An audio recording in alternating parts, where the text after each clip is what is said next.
Mei dengan memo tanggal 17 Juni hanya selang 1 bulan. Memo kedua ini yang juga diberikan kepada Bapak Presiden. Saksi tadi mengatakan bahwa melihat perkembangan yang ada di luar, ada upaya lagi untuk pihak-pihak ingin melakukan perpanjangan terhadap kontrak karya ini. Yang saudara maksud siapa? Saya tidak pernah berpretensi pada seseorang, tapi kita hanya membaca ada nuansa seperti itu. Ya saya buat, dan di sini saya sudah lebih tegas mengatakan Freeport. Baik, saudara tidak ada pretensi tentang pihak-pihak yang ingin melakukan perpanjangan terhadap PT Freeport itu sendiri ya, tapi hanya melihat perkembangan-perkembangan atau nuansa yang ada di luar ya dalam kaitan menyangkut masalah ini. Lalu kemudian saya akan fokus Pak, karena dalam kaitan menyangkut masalah laporan yang disampaikan oleh Saudara Sudirman Said kepada MKD, di mana dia melaporkan Saudara Setia Novanto telah terjadinya dugaan ya pelanggaran etika yang dilakukan oleh Saudara Setia Novanto dalam kaitannya meminta saham ya, terhadap PT Freeport. Dan saya kira juga Bapak mengikuti perkembangan yang ada di sidang MKD ini. Saya ada beberapa hal yang saya ingin coba mengkonfirmasi kepada Bapak dalam kaitan menyangkut masalah pertemuan itu. Apakah saudara saksi tahu tentang adanya pertemuan antara Saudara Ma'ruf Samsudin dengan Setia Novanto dan Saudara Reza Khalid pada tanggal 8 Juni 2015? Tidak. Tidak mengetahui. Saudara kenal dengan Saudara Setia Novanto? Kenal.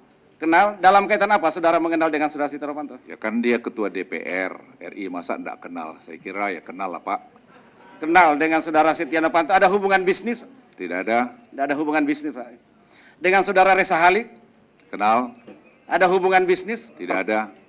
Dengan pertemanan? Sejak kapan saudara kenal dengan Saudara Reza Khalid? Saya lupa berapa tahun yang lalu. Baik. Dalam rekaman tanggal 8 Juni tahun 2015 ya. Memang betul bahwa beberapa kali nama saudara disebut dalam rekaman itu. Dan sering juga saya katakan bahwa tidak ada salahnya. Mau 1000 kali, mau berapa kali, tidak ada. Karena orang disebut nama tidak terlibat dalam pembicaraan itu. Saya akan mengkonfirmasi aja Pak. Ya. Dalam rekaman itu juga disebut bahwa dalam kaitan menyangkut masalah pembangunan PLTA, pembangunan listrik yang ada di Urumuka, Papua. Di mana saudara di situ dikatakan sebagai pihak yang menjamin gitu. Apakah benar adanya Pak? Saya aja tidak tahu itu, tanya aja yang bersangkutan. Baik. Ya, yang mulia. Tidak mengetahui ya nama-nama itu. Lalu kemudian adanya suatu dalam pembicaraan itu ada suatu pengkondisian ya. Ada suatu pengkondisian pembicaraan di 3 orang dalam rekaman itu ada Saudara Setia Novanto, Saudara Reza Khalid, lalu kemudian Pak Ma'ruf tentang masalah pembagian saham. Ya. Di mana disebutkan di situ dalam rekaman kalau gue bakal ngomong ke Pak Luhut, janganlah ambil 20%, ambillah 11%, kasihlah Pak JK 9%, harus adil, kalau enggak ribut. Bagaimana tanggapan saudara saksi? Yang mulia tanya saja sama Saudara Reza. Kok tanya saya tidak tahu itu. Baik, saya mengkonfirmasi aja Pak. Terima kasih yang mulia. Saya mengkonfirmasi tentang isi rekaman-rekaman ini ya. Saudara sama sekali tidak ada pengetahuan menyangkut masalah isi rekaman atau pertemuan tanggal 8 Juni tahun 2015? Saya tidak punya kepentingan yang mulia untuk tahu seperti itu, karena saya fokus pada pekerjaan saya. Pekerjaan saya banyak, saya mengurusi masalah radikalisasi, saya mengurusi masalah drugs, mengurusi masalah keamanan dan sebagainya. Jadi saya, mohon maaf ini yang mulia, tidak ada waktu berpikir yang begitu-begituan. Terakhir saudara ketemu dengan Pak Setia Novanto kapan Pak? Ya, hadir perkawinan anaknya. Sebelum tanggal 8 Juni, perkiraan tanggal 8 Juni 2015, sebelum 8 Juni masih ingat ada pertemuan sebelumnya dilakukan Pak? Saya lupa, tapi saya pasti ada ketemu. Ada pertemuan. Ya. Masih ingat ada pembicaraan apa dengan Pak Setia Novanto? Ya, pembicaraan hubungan parlemen dengan pemerintah. Hubungan parlemen dengan pihak pemerintah. Dengan saudara Reza Halid? Ya, saya tidak ada bicara macam-macam dengan saudara Reza Halid. Enggak ada juga pertemuan, Pak? Ada pertemuan. Itu sekitar bulan berapa, Pak? Saya lupa. Lupa. Ada pertemuan tapi lupa. Apa yang dibicarakan, Pak, dalam pertemuan itu? Tidak banyak, hanya berbicara macam-macam keadaan KMP dan bagaimana bisa hubungan parlemen bisa baik dengan pemerintah. Sekitar bulan Juli 2015, bisa diingat saudara saksi, apa ada pertemuan lanjutan yang dilakukan dengan saudara Reza Halid? Saya tidak ingat, bisa saja saya ketemu, tapi tidak ada pernah kami bicara macam-macam soal-soal lain. Tidak pernah bicara menyangkut masalah proyek, tidak pernah juga bicara masalah Freeport? Tidak pernah. Tidak pernah sama sekali? Saya tidak pernah, atau saudara Novanto bicara sama saya menyangkut Freeport, kalau saya mengacu kepada tanggal 8 Juni sampai ke hari ini. Tidak pernah bicara masalah proyek? Tidak pernah. Dengan Reza Halid? Sama saja. Tidak pernah juga bicara masalah itu. Baik, saudara saksi ya, itu sementara gitu ya. Jelas. Baik, Pak, giliran kedua, Pak Supratman. Terima kasih, Yang Mulia Pimpinan, yang saya hormati Pak Luhut. Terima kasih Pak atas kehadirannya. Terima kasih, Pak Mulia. Pertama-tama saya ingin bertanya ke Bapak soal undang-undang berdasarkan kajian pada saat Bapak sebagai Kepala Staf Kepresidenan. Tapi sebelum saya masuk ke sana, saya ingin tanya dulu Pak, ada tidak kewenangan Bapak selaku Menko Polkam dalam kaitan dengan kewenangan untuk perpanjangan kontrak kerja Freeport? Ya, tidak ada, Yang Mulia. Tidak ada Pak ya? Tidak ada.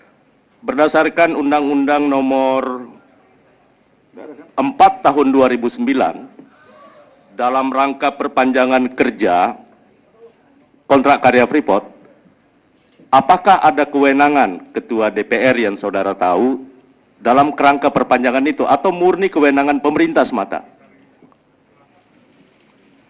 Ya, menurut advisor saya murni, Pak. Sekarang saya tidak mengerti undang-undang, Yang Mulia. Ya. Jadi sepengetahuan saudara bahwa itu murni pemerintah. Ya. Dan memang benar bahwa itu adalah kewenangan itu ada di pemerintah. Itu pertanyaan pertama, Pak. Berikutnya adalah saya ingin, karena kan saya kalau bertanya tentang isi rekaman, pasti jawabannya saya sudah tahu, Pak. Karena memang Bapak tidak hadir. Sekalipun Bapak membenarkan, tentu dalam proses pemeriksaan dan proses pembuktian nanti tidak punya nilai apa-apa juga. Tetapi sekedar untuk kita dapatkan gambaran, saya ingin mendapatkan sebuah gambaran dari Bapak, dan itu saya sudah tanyakan kepada Pak Ma'ruf Samsudin. Apa yang ditanyakan oleh Pak Syarifuddin Sudi tadi, saya ingin menggali lebih dalam. Soal pembangkit PLTA di Arumuka. Saya pernah ke sana, Pak.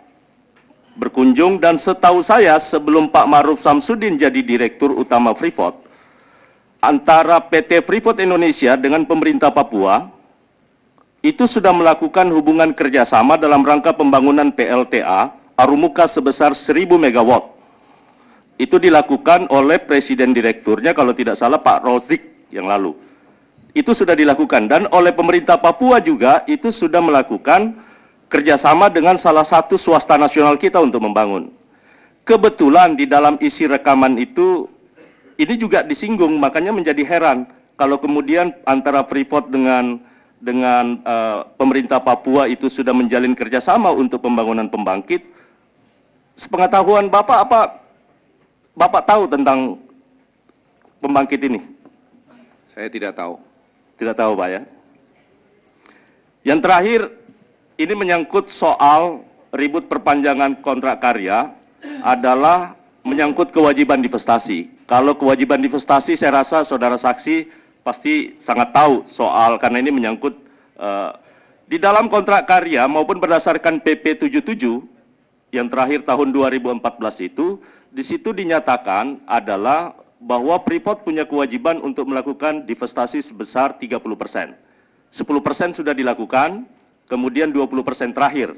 Itu harus dilakukan Freeport, itu kalau tidak salah sebelum tanggal 7 Oktober, harus juga sudah melakukan penawaran kepada pemerintah Republik Indonesia. Setahu saksi, apakah PT Freeport itu sudah dalam kaitan dengan kajian yang pernah dilakukan, PT Freeport sudah pernah mengajukan penawaran soal divestasi ini kepada pemerintah? Yang sepanjang saya tahu, nanti saya minta ingat staf saya, justru itu yang menjadi masalah. Sebenarnya jadi buat kita, buat kami nih bicara yang muda-muda ini, kenapa kita mesti beli saham itu? Kan 2021 aja sudah habis. Ya. Sederhana itu. Jadi salah satu butir-butir kajian itu begitu. Karena kita mesti keluar uang lagi sekian miliar dolar, padahal sebenarnya kalau nggak diperpanjang misalnya 2021, itu sudah milik Indonesia. Sama seperti Mahakam. Ya. Tapi kita juga ingin melihara hubungan dengan Amerika. Itu kajian Pak ya, kajian bebas di kita. Jadi sebenarnya kita juga lucu, kenapa mau kita bayar saham mahal-mahal, padahal sebenarnya 2021 itu sudah milik kita semua. Ya, maksud saya Pak, ini kan kenapa saya harus tanya kepada saudara saksi menyangkut saham ini, karena menurut keterangan Pak Ma'ruf Samsudin itu menyatakan bahwa pembicaraan rekaman yang walaupun Bapak tidak tahu di sana, bahwa yang dimaksud itu adalah saham yang merupakan divestasi daripada Freeport. Itu keterangan Pak Ma'ruf.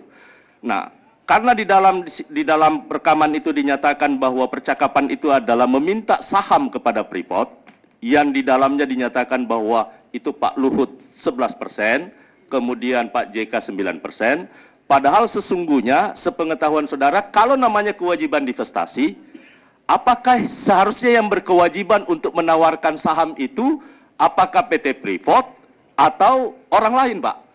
Ya itu lagi menjadi masalah. Kan itu yang pertama harus ke pemerintah. Ya. Yang kedua tadi kepada BUMN kalau tidak keliru. Betul. Hah? Pemda terus kemudian BUMD, baru nanti terakhir lelang bebas. Jadi saya juga kalau itu tidak paham kok ada pembicaraan semacam itu. Karena kajian kami itu urut-urutan pembagian saham tadi seperti itu. Jadi yang paling terakhir itu baru swasta. Jadi tidak mungkin itu bisa dilakukan tiba-tiba ujuk-ujuk langsung ke swasta. Itu aneh malah. Tapi apa yang pembicara situ saya kira yang mulia silakan tanya mereka berdua. Tapi pemahaman kami, saya bilang dua konteks tadi. Ya, pertama, kenapa kita mesti bayar-bayar? Wong 2021 menjadi bagian Republik Indonesia. Yang kedua, lah kalau itu mau bagian-bagian saham, enak banget itu bisa langsung kepada individu. Tidak mungkin yang mulia. Jadi kalau yang mulia tanya saya ingin bertanya lagi waktu yang mulia nanya mereka, kenapa ada pikiran itu? Jadi kami tim yang muda-muda yang di bawah saya ini, semua kita melihat itu jadi satu, maaf, lelucon, karena suatu hal yang tidak mungkin dilakukan itu yang mulia. Sepengetahuan saudara saksi, ini kan soal mungkin atau tidak. Tapi menurut saya dengan 20%, sekarang kalau kita kapitalisasi, nilainya kira-kira bisa sekitar 1,6 atau 1,7 miliar US dollar. Jadi kalau kita rupiahkan kira-kira bisa sekitar 2 sampai 2,1 triliun lah nilai saham 20% itu. Kira-kira menurut saksi nih, walaupun tadi saya hanya ingin mendapatkan penegasan, apa mungkin dengan nilai sebesar 1,7 atau sampai 2,1 triliun itu kira-kira mereka yang melakukan percakapan itu mungkin